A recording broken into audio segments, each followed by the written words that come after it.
Dunia dengan segala gemerlapnya seringkali menjadi tirai tebal yang menghalangi pandangan seorang hamba terhadap hakikat kebenaran. Kemewahan, kekuasaan, dan kenyamanan fisik dapat menidurkan jiwa dalam kelalaian yang panjang.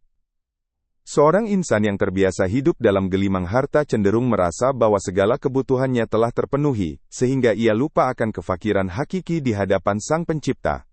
Bagi seorang raja seperti Ibrahim bin Adham, istana bukan sekadar tempat tinggal, melainkan simbol pencapaian duniawi yang paripurna. Namun, dalam perspektif tasawuf, semakin megah sebuah bangunan, semakin besar pula potensi hijab yang menyelimuti penghuninya. Keindahan ragawi seringkali menipu mata, sehingga seorang hamba sulit untuk melihat keindahan maknawi yang tersimpan di balik setiap ciptaannya. Kekuasaan yang mutlak di tangan manusia seringkali melahirkan kesombongan halus yang tidak disadari. Seorang hamba yang ditaati oleh ribuan rakyat, mungkin akan merasa bahwa ia memiliki kendali penuh atas hidupnya.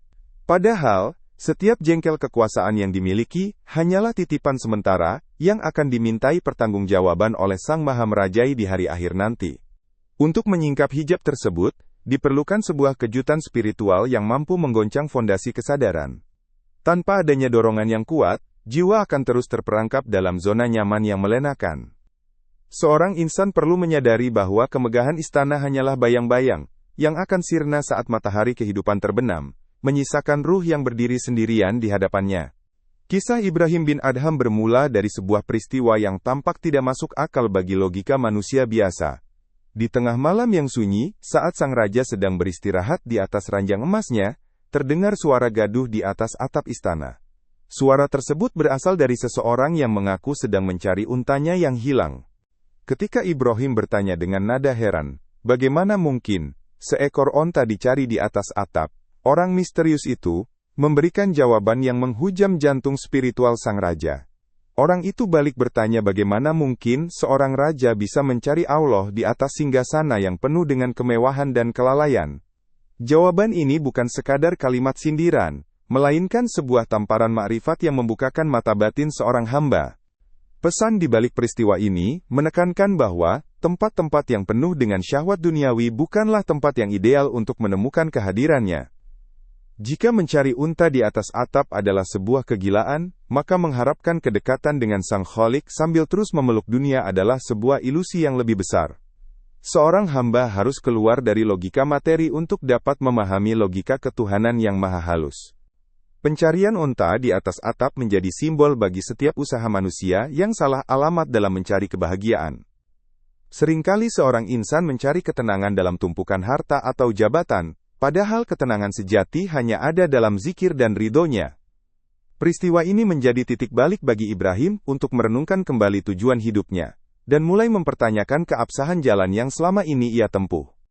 Suara di atas atap tersebut dikenal dalam tradisi tasawuf sebagai hatif, yaitu panggilan goib yang dikirimkan Allah untuk membangunkan hamba pilihannya. Tidak semua telinga mampu mendengar panggilan ini, dan tidak semua hati mampu meresponsnya dengan getaran yang sama. Bagi Ibrahim, suara itu bukan sekadar gangguan malam, melainkan undangan resmi dari Sang Kekasih untuk meninggalkan segala sesuatu selainnya. Getaran hati yang dialami oleh seorang hamba saat menerima hidayah adalah sebuah pengalaman yang tak terlukiskan dengan kata-kata.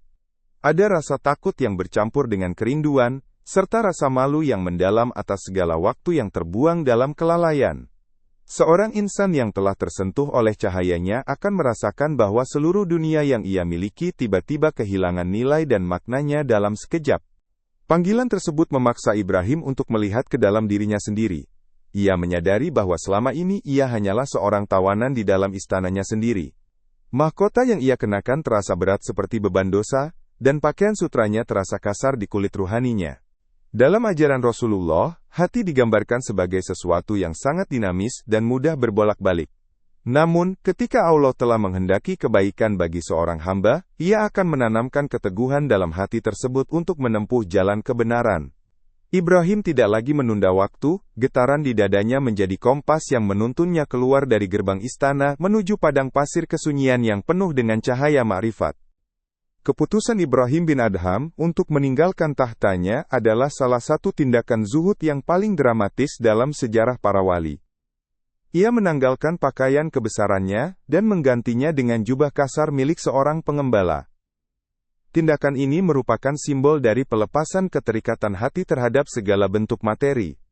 Meninggalkan singgasana berarti melepaskan ego yang selama ini dipuja oleh orang banyak.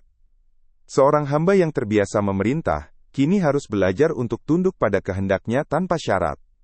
Perjalanan keluar dari istana adalah perjalanan menuju ke dalam diri, di mana setiap langkah yang diambil adalah upaya untuk mengikis sifat-sifat buruk yang selama ini bersarang dalam jiwa. Rasulullah pernah bersabda bahwa, dunia ini adalah penjara bagi orang mukmin dan surga bagi orang kafir. Ibrahim memahami bahwa istananya adalah penjara yang indah, dan kebebasan sejati hanya dapat ditemukan dengan menjadi fakir di jalannya. Dengan berjalan kaki meninggalkan wilayah kekuasaannya, ia membuktikan bahwa ridho dari Sang Pencipta jauh lebih berharga daripada seluruh kerajaan di bumi. Zuhud yang dijalankan Ibrahim bukanlah bentuk pelarian dari tanggung jawab, melainkan bentuk pengabdian yang lebih tinggi. Ia menyadari bahwa ia tidak dapat memimpin rakyatnya menuju Allah jika ia sendiri masih terikat pada gemerlap dunia. Perjalanan ini mengajarkan bahwa untuk mencapai makom yang tinggi, seorang insan harus berani kehilangan hal-hal yang paling dicintainya demi mendapatkan cinta dari Yang Maha Mencintai. Setelah meninggalkan istana, Ibrahim bin Adham menjalani hidup sebagai seorang fakir yang berpindah-pindah tempat. Namun, konsep fakir dalam tasawuf berbeda dengan kemiskinan harta secara lahiriah. Fakir adalah kondisi di mana seorang hamba merasa senantiasa butuh kepada Allah dalam setiap tarikan napasnya. Kekayaan hati adalah buah dari kefakiran ruhani yang tulus. Ketika seorang hamba tidak lagi mengharapkan bantuan dari sesama makhluk, maka Allah sendiri yang akan mencukupi segala kebutuhannya dari arah yang tidak disangka-sangka. Ibrahim menemukan bahwa sepotong roti kering yang dimakan dalam keadaan ridho terasa jauh lebih nikmat daripada hidangan raja yang penuh dengan syubhat. Dalam makom ma'rifat, seorang hamba menyadari bahwa kekayaan yang sebenarnya adalah kedekatan dengan Sang Kholik. Jika seseorang memiliki Allah di dalam hatinya, maka ia memiliki segalanya, meskipun secara lahiriah, ia tidak memiliki tempat tinggal. Sebaliknya, jika seorang insan kehilangan hubungan dengannya, maka ia tetaplah miskin meski memiliki gunung emas di tangannya. Ibrahim seringkali berdoa, agar ia dijadikan hamba yang miskin di dunia, namun kaya di akhirat.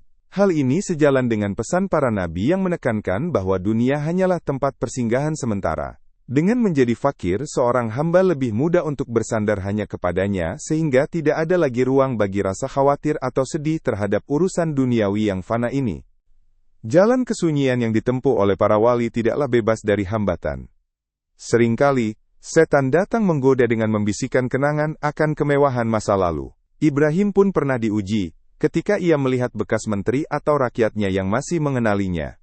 Konsistensi atau istiqomah adalah karomah yang paling utama bagi seorang pejalan spiritual.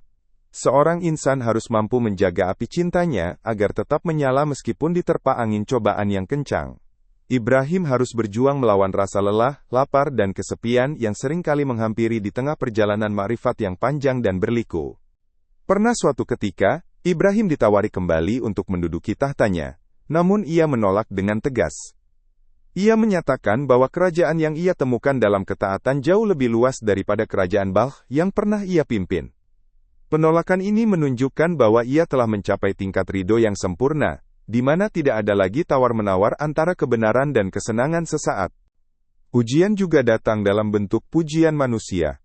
Banyak orang yang mulai mengagumi kesolehannya dan mencari keberkahan darinya. Namun bagi seorang hamba yang tulus, pujian adalah racun yang dapat mematikan hati jika tidak disikapi dengan kerendahan hati. Di luar tembok istana, Ibrahim menemukan jejak-jejak ketuhanan yang selama ini terabaikan. Dalam gemericik air sungai, dalam desir angin di padang pasir, dan dalam kerlip bintang di langit, ia melihat tajalli, atau penampakan sifat-sifatnya yang maha indah. Kesederhanaan hidup memberikan ruang bagi mata hati untuk fokus pada keajaiban ciptaannya, tanpa terganggu oleh hiruk-pikuk syahwat. Seorang hamba yang hidup sederhana akan lebih mudah untuk bersyukur. Setiap nikmat sekecil apapun akan terlihat besar karena ia merasa tidak layak untuk menerimanya. Kesadaran akan kasih sayangnya yang melimpah membuat seorang insan selalu berada dalam keadaan zikir, baik secara lisan maupun dalam diam yang mendalam. Dalam kesederhanaan, Ibrahim belajar makna tawakal yang sesungguhnya. Ia menyerahkan seluruh urusan hidupnya kepada Sang Pengatur alam. Jika ia mendapatkan makanan, ia bersyukur, dan jika tidak mendapatkan apa-apa, ia bersabar.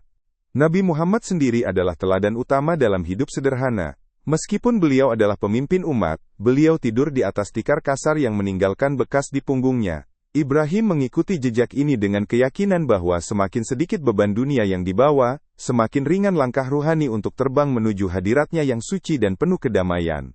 Pada akhirnya, kisah Ibrahim bin Adham mengajarkan tentang makna kemerdekaan yang hakiki. Kemerdekaan bukan berarti bisa berbuat sesuka hati, melainkan kemampuan jiwa untuk tidak diperbudak oleh selain Allah. Seorang raja yang berkuasa bisa saja menjadi budak dari nafsu dan ketakutannya sendiri, sementara seorang fakir yang ridho adalah raja yang sebenarnya dalam kerajaan ruhani. Ma'rifatullah membawa seorang hamba pada kesadaran bahwa hanya Allah yang pantas menjadi pusat dari segala pengabdian. Dengan meniadakan ketergantungan pada kekuasaan manusia, seorang insan mendapatkan kehormatan yang tidak akan pernah hilang. Kematangan spiritual ini membuat Ibrahim menjadi pribadi yang sangat tenang dan berwibawa, meskipun ia hanya mengenakan pakaian yang usang. Penjara kekuasaan seringkali membuat manusia buta terhadap penderitaan sesama dan keagungan Sang Khalik. Dengan meruntuhkan tembok penjara tersebut, Ibrahim mampu melihat dunia dengan kacamata kasih sayang. Ia menjadi pelayan bagi hamba-hambanya yang lain, bukan karena tuntutan jabatan, melainkan karena dorongan cinta yang meluap-luap dari dalam dadanya. Lentera kebenaran yang dinyalakan melalui suara di atas atap istana itu akan terus bersinar sepanjang zaman. Ia mengingatkan setiap hamba bahwa mencari Tuhan di tengah kemewahan tanpa kebersihan hati adalah kesia-siaan. Hanya dengan kerendahan hati, pelepasan ego, dan ketulusan dalam mencari ridhonya, seorang insan dapat menemukan jalan pulang menuju kebahagiaan abadi di sisinya.